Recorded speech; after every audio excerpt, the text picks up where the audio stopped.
চট্টগ্রামের ১৬ শহরে মানুষের স্রোত। ভোর থেকে আসছেন বিভিন্ন বয়সী মানুষ। কারো কণ্ঠে হামদনাদ, কারো কণ্ঠে তাকবীর, দুরুদ শরীফ ও জিকির। অনেকে পায়ে হেঁটে, অনেকেই আবার ট্রাক পিকআপে করে পৌঁছেছেন জুলুসে। সময় যত গড়িয়েছে ততই বেড়েছে মানুষের ভিড়। একসময় লাখো মানুষের উপস্থিতিতে মুখর হয়ে ওঠে ১৬ শহর সহ আশেপাশের এলাকা।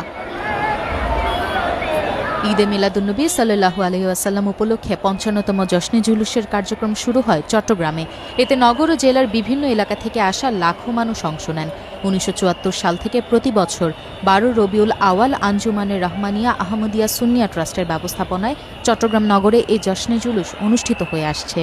আয়োজকদের তথ্য অনুযায়ী ১৯৭৪ সালে আল্লামা সৈয়দ মোহাম্মদ তৈয়ব শাহ রহমতুল্লাহ আলাইহি চট্টগ্রামে এই জুলুসের প্রত্যাবর্তন করেন। এবার ছিল এর ৫৫তম আয়োজন। এবার জশ্নে জুলুসে নেতৃত্ব দেন সৈয়দ মোহাম্মদ সাবের শাহ। অতিথি হিসেবে ছিলেন সাহেবজাদা সৈয়দ মোহাম্মদ কাশেম শাহ ও শাহজাদা সৈয়দ মোহাম্মদ আকিব আহমেদ শাহ। সবুজ পতাকা ও নানা রঙের সাজসজ্জায় বদলে গেছে জুলুসের পুরো পথ। জুলুসের শৃঙ্খলা ও নিরাপত্তা নিশ্চিত করতে আইনশৃঙ্খলা রক্ষাকারী বাহিনীর পাশাপাশি আঞ্জুমান ট্রাস্টের প্রায় ১০,০০০ স্বেচ্ছাসেবক দায়িত্ব পালন করছেন। মাদ্রাসা ও আশেপাশের এলাকায় স্থাপন করা হয়েছে শতাধিক অস্থায়ী শৌচাগার। রাজধানীর বাইরে ঈদে মিলাদুন্নবী উপলক্ষে এমন বিশাল আয়োজন অনুষ্ঠিত হয়েছে সিলেটে। এখানে অনুষ্ঠিত হয়েছে বিশাল মুবারক র্যালি।